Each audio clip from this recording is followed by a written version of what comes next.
네, 안녕하세요. 증권맨입니다. 오늘은 비중 조절, 비중 제가 베팅이라고 할까, 조절이라고 할까 고민을 하다가, 베팅이라는 말은 자칫 또, 회원님들이 자꾸 뇌리에 박혀서, 따라하게 되실 수도 있다라는 생각이 들어서, 좀 더, 조금 더 부드러운 비중 조절이라는 말로 써놓고, 일단, 강의를 진행해 보도록 하려고 합니다.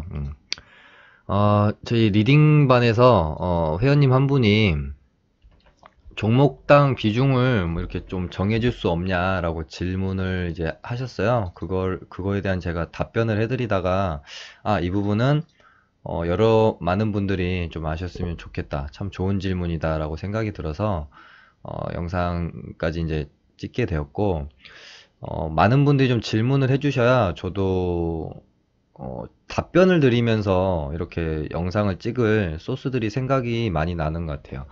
평소에 그냥 이렇게 어떤 영상을 찍어 드릴까 생각을 할 때는 별로 막 그렇게 생각이 잘 떠오르지 않아요. 근데 뭐 댓글이 됐건, 이렇게 저한테 개인적으로 됐건, 질문을 해주시면, 소스들이 생각이 곧잘 나더라고요. 이런 질문은 이렇게 좀 영상으로 찍어서 보여드리면 좋겠다.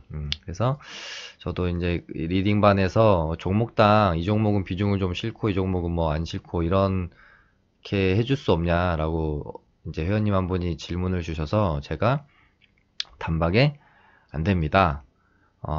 모든 종목 동일 베팅으로 가시는 게 좋습니다. 라고 이제 말씀을 드렸어요. 물론 수익 종목에 비해 단타 종목 매매할 때는 조금 그냥 비중을 좀 더 줄여서 하면 좋겠다 정도는 이제 말씀을 드렸지만, 종목에 따라 비중을 왔다 갔다 하는 것은, 주식을 배우시는 과정이잖아요. 어쨌든 저한테 리딩을 듣고 계신다는 것은 본인의 매매가 완성이 안 되었고, 본인만의 실력으로는 주식시장에서 돈을 벌기가 버겁기 때문에, 저 같은 멘토, 혹은, 이제, 선생님이라고 해야 될까요?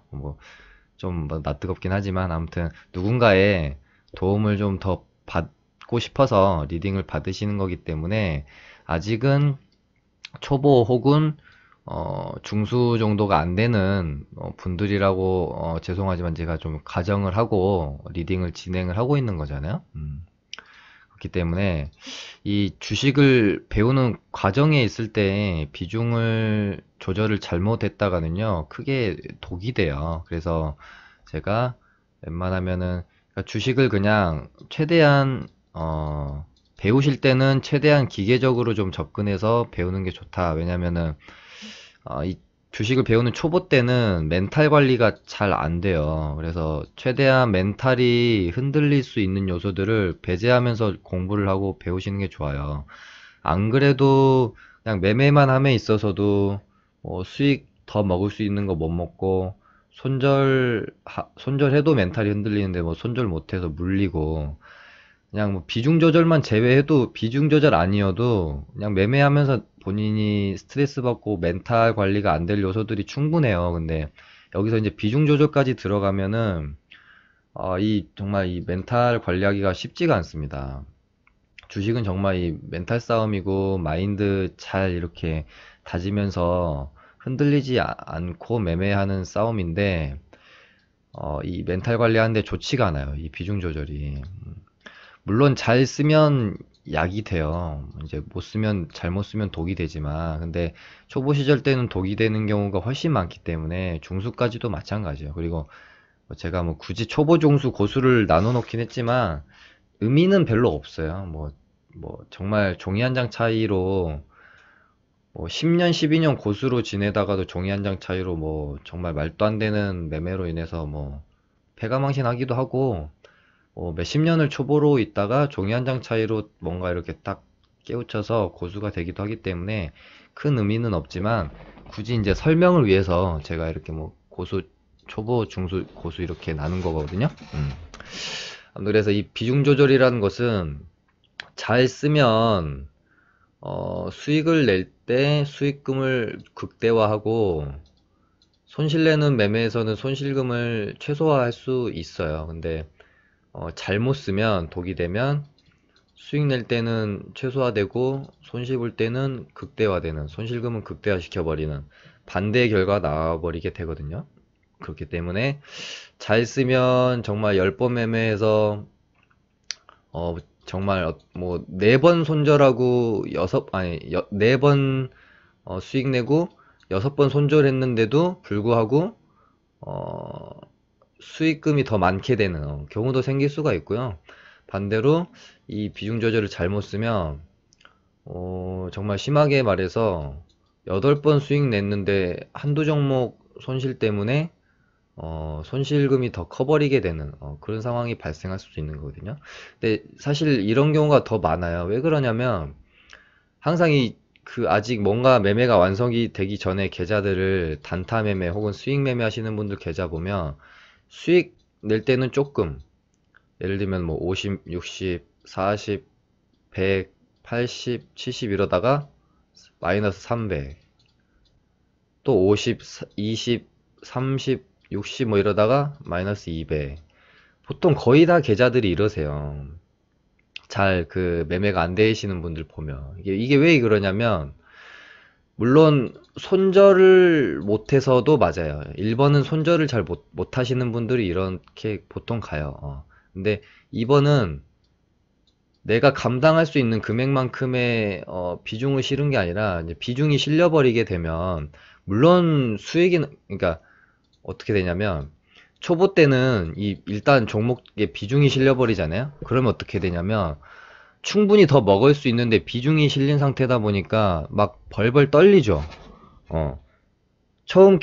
내가 분명히 이 자리는 한 5% 정도 먹을 수 있는 자리예요. 그 자리에서 내가 평소에 하던 대로 매매를 했어요. 근데 평소에는 항상 내가 1,000만 원 정도만 베팅이 되니까 내가 아는 자리 들어가서 4% 5% 수익 날 때까지 내가 버틸 수가 있는 거예요. 내가 계속 해오던 베팅 금액이니까. 그러니까 딱 30만, 40만, 50만 먹고 나오는데 뭔가 욕심이 들어가거나 어깨에 힘이 들어가고 상황에 따라서 비중이 어느 순간 이제 넣어져 버리게 돼요. 예를 들어 그래서 한 3천만 원 넣어져 버린 거죠. 그러면 여기서부터 이제 벌벌 떨게 됩니다. 아무것도 못 해요. 그냥 매 매 분 그냥 이거 계속 차트만 보고 있는 거죠. 분봉 차트만. 그러다가 한 2%, 뭐 한 2.5% 이렇게 수익 났는데 비중이 너무 실려있고 내가 평소 보던 수익 금액이 아니다 보니 금방 팔고 나와버리게 돼요. 근데 팔고 나면 이제 내가 원래 아는 자리였기 때문에 딱 또 4, 5%의 수익을 주고 나오고, 그러니까 수익 날 때는 더 못 먹고 나오고 손실이 날 때는 예를 들어 마이너스 3% 내가 손절을 하려고 마음을 먹었는데 1,000만 원, 그러니까 매일 내가 베팅하던 1,000만 원일 때는 마이너스 30만 원이에요. 그러니까는 뭐 그냥 항상 보던 금액이니까 뭔가 다시 금방 벌 수 있을 것 같은 그런 마음도 들고 자신도 있기 때문에 손절이 잘 나가요. 근데 3천 넣고 마이너스 3% 이래저래 하면은 마이너스 100만 원 계좌에 찍혀 있죠. 그러면 이때부터 손절이 안 나갑니다. 그러다가 우리가 항상 내가 감당할 수 있는 정도의 손실금일 때 손절을 해줘야 되는데, 이럴 때 이제 못하고 그 다음에 손절을 내가 할 때는 언제가 되냐면 정말 감당하기 힘든 손실 금액이 찍혀갈 때, 혹은 막 이렇게 막 하락하고 툼에 나오면서 정말 두려움이 극에 달할 때, 이때 우리는 매도 버튼을 누르게 돼요. 사실은 이때 미리미리 눌러줘야 되는 게 맞는데, 그쵸? 근데 두려움이 극에 달해서 매도를 버튼을 누르고 나면 보통 주가는 크게 반등이 나온다. 이러면서 우리는 이제 자꾸 멘탈이 깨지고 회복하기 힘든 시점까지 가는 거죠. 그러다가 이제 뭐 조금 뭐 주식 뭐 한 이제 1, 2년 정도 하시다 보면 뭐 중수 정도의 반열에 오르게 되고, 이때는 그래도 완전히 막 욕심에 막 휘둘리면서 베팅을 한다기보다는 내가 좀 잘 알고 자신 있는 종목, 이 나왔다고 생각했을 때, 혹은 내가 잘 아는 자리, 내가 잘 아는 뭐 기법, 내가 잘 아는 패턴 같은 것들을 보여줄 때, 그래서 심리적으로 안정감이 들 때 있죠. 그러면서 이제 막 뭐 확신에 차기도 하고 이러면서 비중이 싫어집니다. 하지만 이것도 뭔가 좀 완성 단계는 아니에요. 좀 어긋나는 경우가 또 한두 번씩 있다. 그러다가 이제 고수가 되면 중수 때는 어떤 한 요소 하나하나에 내가 꽂혀서 비중을 싫게 되는 확신이 드는데, 이 고수가 되면 한두 개 요소가 만족됐다고 해서 비중을 싫게 되진 않는 것 같아요.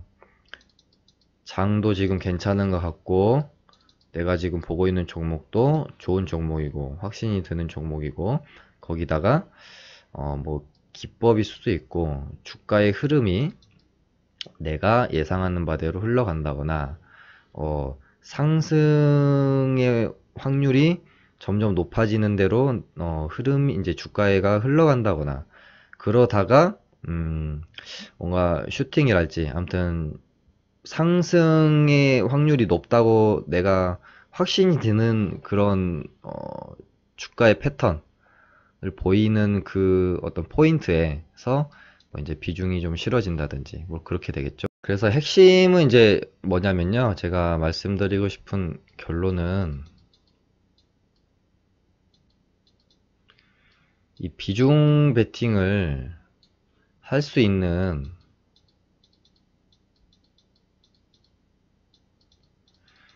명확한 근거가 있어야 되는 거예요.